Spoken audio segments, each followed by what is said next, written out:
educaron también en temas de emprendimiento, de inteligencia emocional, en algo que los llevara como a ese cambio de mentalidad, o solo se educaron en la parte técnica del café? Bueno, pues el cambio de mentalidad o realmente el conocer algo de emprendimiento, digamos que yo ya tenía pues como un poquitico del chip porque ya venía trabajando pues como profesional independiente, bueno, con mi empresa en Colombia y sí, digamos que uno asiste como a muchos foros, a muchas conferencias, eh, como net meetings que le llaman y el poder codearte con otros emprendedores, pues digamos que eso ayuda bastante como para uno seguir creyendo que vas por buen camino.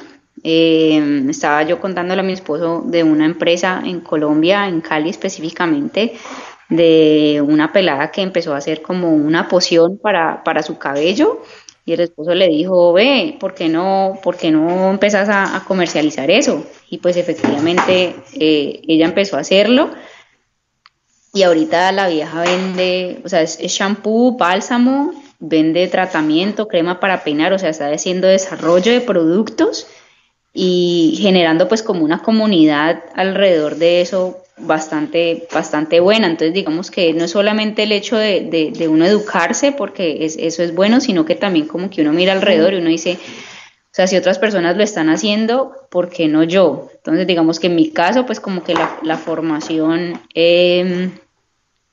profesional, digamos, de mi carrera profesional me ayudó mucho y digamos pues que la parte de mi esposo pues ya le doy la palabra a él para que nos cuente un poco más. Sí, claro, yo estoy de acuerdo con Rocío, dentro de esa parte de la formación que es tan importante, subrayaba yo que, por ejemplo, en particularmente aquí en las universidades a ti no te preparan ni digamos, te alinean para que seas un emprendedor. Realmente la educación es básicamente recibida para que tú llenes y entres dentro de las líneas de ser un empleado.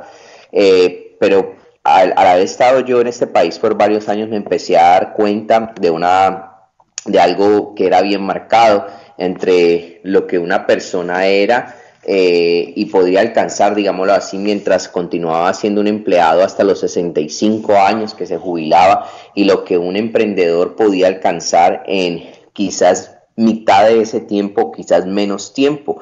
Y entonces comencé yo a identificar eso en mi contacto con los dueños de negocios, porque he sido vendedor de aseguranzas para negocios.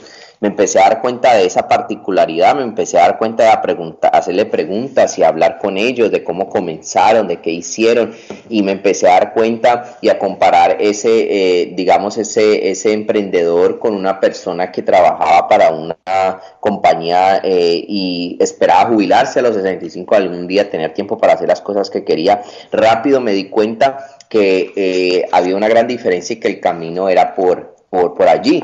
Ahora, uno puede tener, digamos, la oportunidad de tener a un mentor o una persona que esté al lado de uno y le diga, ve, haga las cosas así, haga las cosas allá, y eso facilita mucho las cosas. Un emprendedor, una persona que lo ayude a uno, que le diga, así es que se hacen las cosas, eso sería fabuloso. Si alguien lo tiene, debería aprovecharlo, pero otros no tenemos esa oportunidad. Otros simplemente nos tiene que mover la pasión, el deseo de cambiar algo, de generar un cambio, y es allí en esa búsqueda donde yo creo que uno empieza a encontrarse con las herramientas para poder alcanzar lo que uno quiere. Y en esa búsqueda nos encontramos con un librito que es súper viejo, la edición creo que data estoy mirándolo aquí, lo tengo en mis manos, del 97, imagínate, de 1997.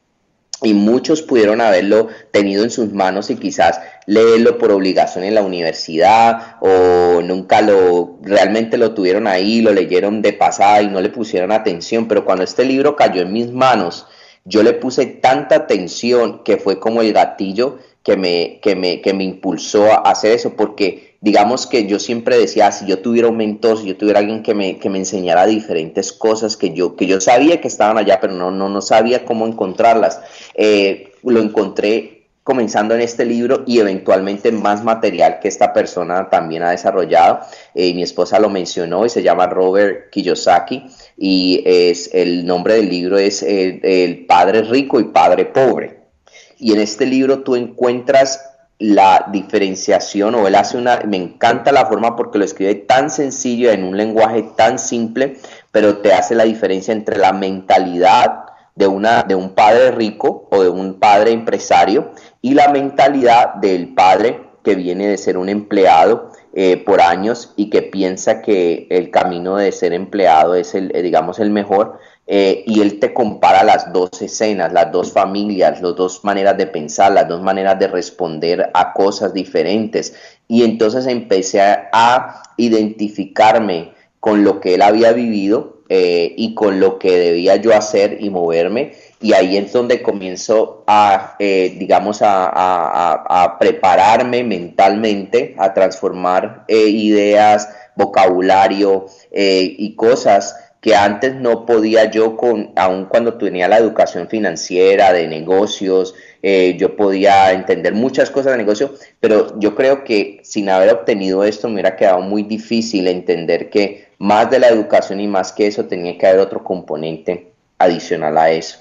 Entonces, ¿Cuál sería ese componente puntualmente que tú describes? ¿Es una idea en particular? ¿Es una emoción? ¿Es una creencia que cambiaste? ¿Cómo definirías ese componente que dices que fue como la pieza clave? Sí, es buena la pregunta, porque en el libro, si yo te pudiera resumir lo que yo encontré en el libro y en los materiales que él enseña, es lo siguiente, es puntual.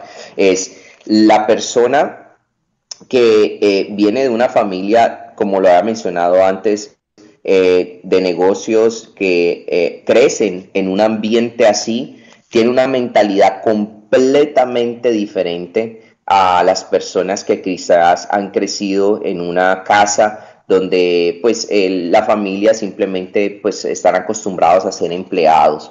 Y me di cuenta que había una diferencia hay una gran diferencia entre los dos tipos de personas. Unos trabajan por el dinero o para conseguir dinero, los otros hacen que el dinero trabaje para ellos. Y hay muchas de estos razonamientos que le empiezan a uno uno empieza a encontrar sentido, el por qué tiene mucho sentido la manera como la persona, digamos que vienen de una familia que tienen un entendimiento sobre el dinero y sobre cómo hacer que el dinero trabaje para ellos, es invertida a la manera como usualmente uno crece y usualmente se lo enseñan en la universidad. Entonces, para mí el componente es la manera como tú identificas el dinero.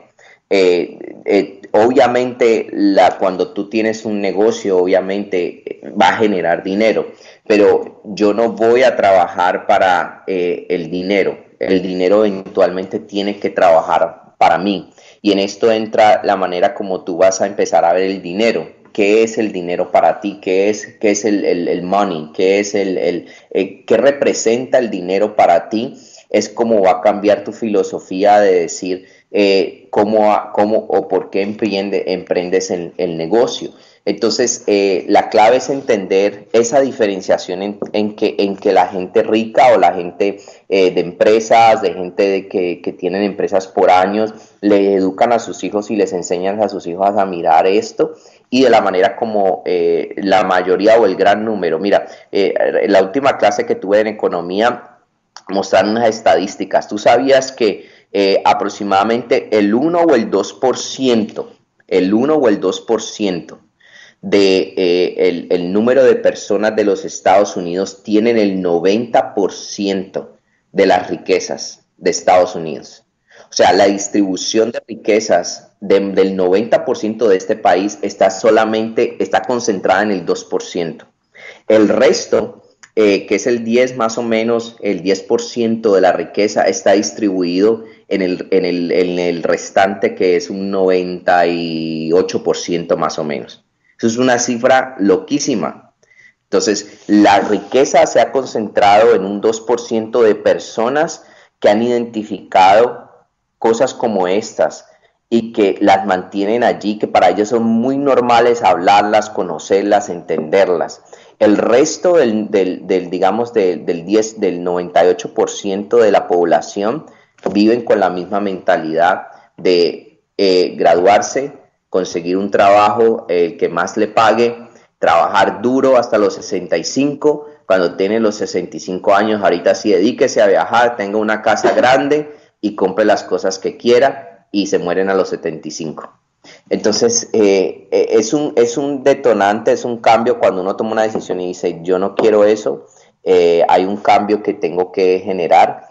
Y cuando tú tienes el deseo, tú empiezas a encontrar las respuestas a las cosas que te van a llevar a entender eso. No, pues Andrés, me gusta mucho este conocimiento que nos compartes. Me identifico con muchas de las ideas que mencionas. Yo también he recorrido un camino en la educación financiera y hay cosas que me llaman supremamente la atención, ¿no? Y es que la relación con el dinero que tenemos las personas es principalmente algo muy mental. Y definitivamente venimos de una cultura que nos enseña a trabajar por y para el dinero. Y en medio de esa relación hay cualquier cantidad de cosas, ¿no? O sea, relaciones de estrés, relaciones de ansiedad, relaciones de dificultad, y es un ciclo que se repite y es muy, muy aprendido. Cuando realmente el dinero puede ser entendido como un medio para incluso generar más dinero y un medio para también vivir otro tipo de experiencias, experiencias de tranquilidad, experiencias de viaje, experiencias de muchísimas cosas.